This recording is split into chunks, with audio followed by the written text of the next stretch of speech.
Salve Regina, Mater misericordie, vita Luceum, espes nostra salve. Le cardinal Palatin a décidé d'offrir à Passoire des reliques. Et le cardinal voulait qu'on soit tout à fait sûr des reliques devant lesquelles il était le maître de Jésus à Passoire. Et il a offert des reliques de saints, comme Sainte Gertrude de Lutelle, Sainte Alain de Lutelle, Sainte Belle de Andenne, Saint Hubert, Saint Rombol, patron de diocèse, mais aussi des saints et des saints très connus et universellement, comme Sainte Thérèse de l'Enfant Jésus, Sainte Catherine Abouré. On a une relique de Don Bosco, une relique de Saint Jean-Marie Vianney le curé d'Ars. Donc, quand vous venez ici à Passoire, vous êtes déjà dans l'antichambre du paradis. Bonjour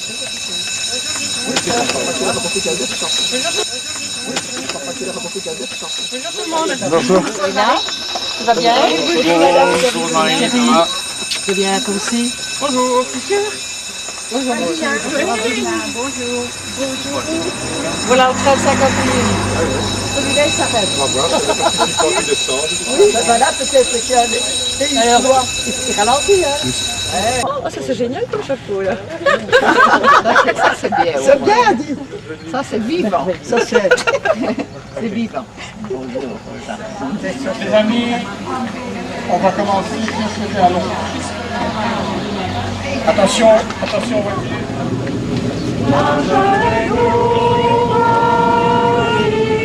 Sur un chemin de foi, ils sont chemin vers Dieu, ils sont chemin vers Dieu.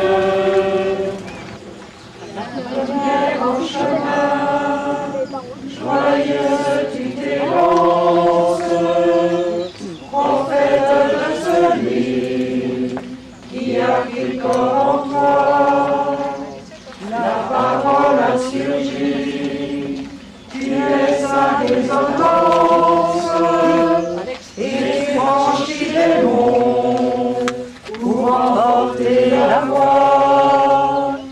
Marche avec nous, Marie, au chemin de l'annonce. Ils sont chemin vers Dieu, ils sont chemin vers Dieu. Alors, vous allez vous dire, ou me dire, ça ressemble quand même fort à une balade. Mais il y a quand même plusieurs choses différentes par rapport à une balade. D'abord,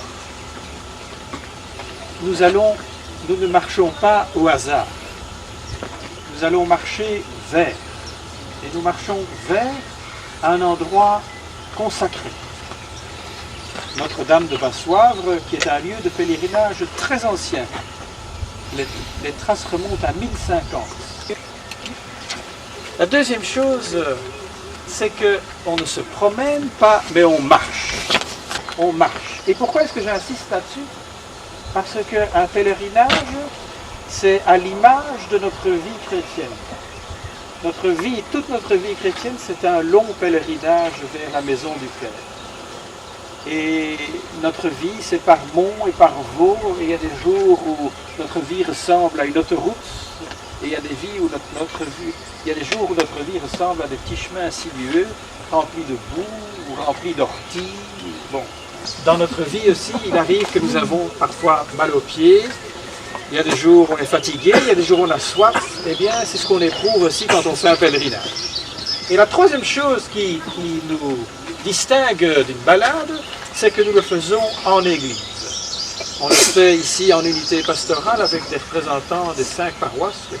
Ça veut dire que si vous étiez dit « Oh, qu'il fait beau le lundi de Pentecôte, j'irai bien me promener », vous n'auriez pas pensé à inviter tel ou tel. Ici, on ne s'est pas choisi, on est donné les uns aux autres comme frères et sœurs en Christ et on marche en église. Et ça aussi, c'est la vie de foi. C'est une longue marche en église, en peuple de Dieu. Donc voilà les trois aspects, marcher vers, marcher ensemble, qui nous distingue de baladeurs ou de promeneurs. Voilà. On marche finalement assez bien. On marche bien. Et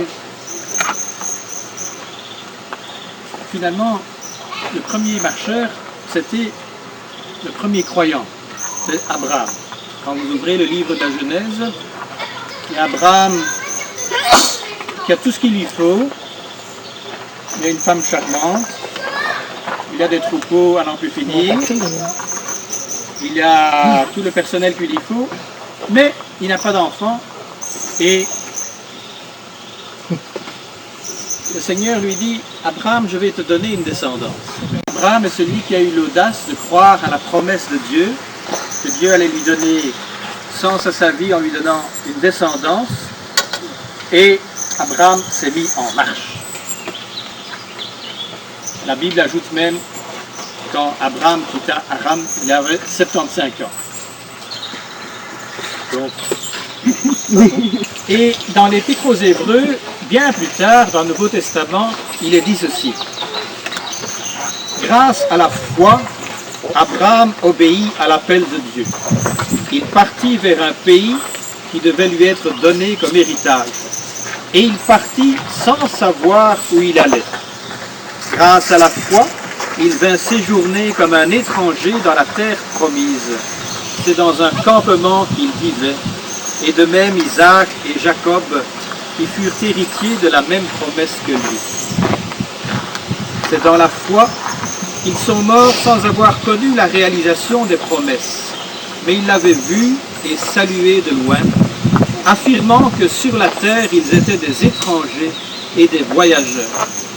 J'aime beaucoup cette phrase de l'Épître aux Hébreux qui rappelle que nos pères dans la foi, Abraham, Isaac et Jacob, ils se considéraient comme des étrangers et des voyageurs sur la terre, autrement dit comme des pèlerins, des gens qui bougent, des gens qui ne s'installent pas et qui sont toujours en marche vers la terre promise par le Seigneur. Je voulais vous le rappeler alors que nous sommes en train d'incarner un petit peu cette démarche de vie chrétienne comme des pèlerins sur la terre.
Seigneur Jésus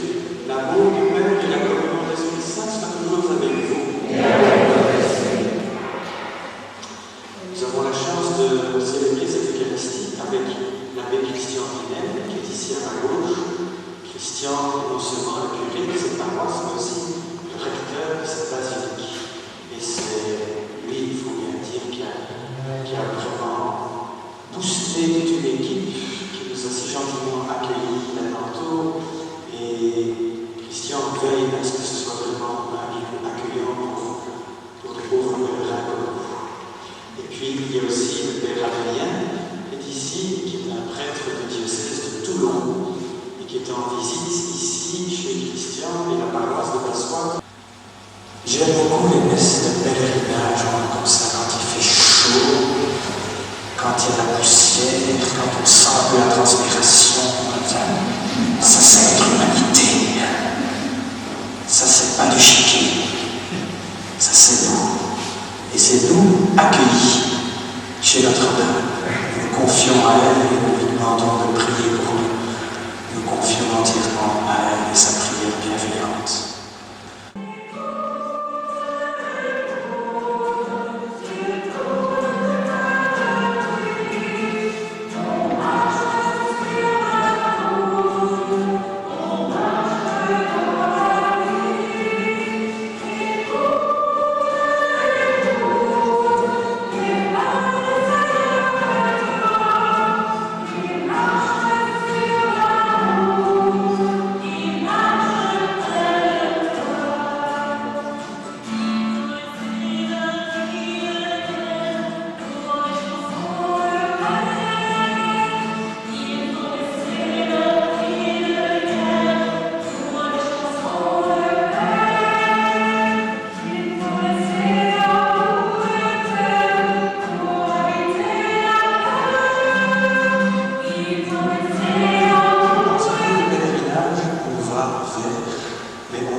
Chez soi, là le Seigneur nous attend dans notre quotidien.